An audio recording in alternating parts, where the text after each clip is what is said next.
حضرت سعد بن ابی وقاص رضی اللہ تعالیٰ عنہ کا نا اپنی ماں سے بڑا پیار تھا اپنی والدہ سے.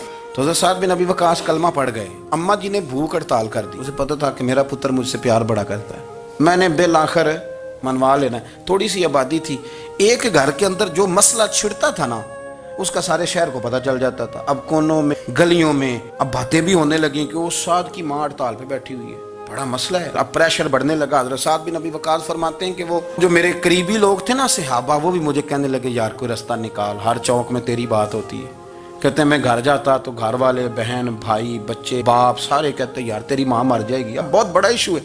ہم یہ کہہ دیتے ہیں کہ انہوں نے قربانیاں بڑی دی, لیکن آپ ذرا بات کو سمجھے نا کہ اماں بھوک ہڑتال پہ بیٹھ جائے, ایک انسان کہاں کھڑا ہو جائے گا؟ بدنامی الگ ہے, بحث الگ ہے, سیانہ بندہ, مالدار, وزادار, قبیلے والا. حضرت سعد بن ابی وقاص کی ماں نے 3 دن تک روٹی نہیں کھائی, پانی نہیں پیا, بے ہوش ہو گئی.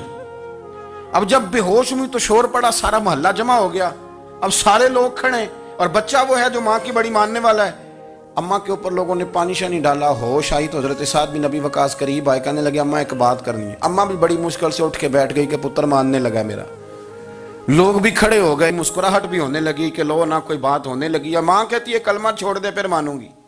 حضرت سعد بن ابی وقاص کہنے لگے اماں سن میری بات, 3 دن ہو گئے, مکے کا کوئی کونا کھدرا ایسا نہیں جس میں میری تیری باتیں نہ ہوئی ہوں, اور قبیلے کا, علاقے کا کوئی شخص نہیں. لوگوں نے بڑی باتیں کی, اور لوگ جب باتیں کرنے پہ آتے ہیں پھر اوپر تک جاتے ہیں. یہ بھی کہا کہ کیا دین یہ سکھاتا ہے کہ ماں بھوکی مر جائے؟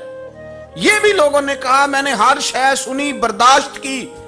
اماں اب تو میری بات کان کھول کے سن لے. ماں کہنے لگی وہ کیا؟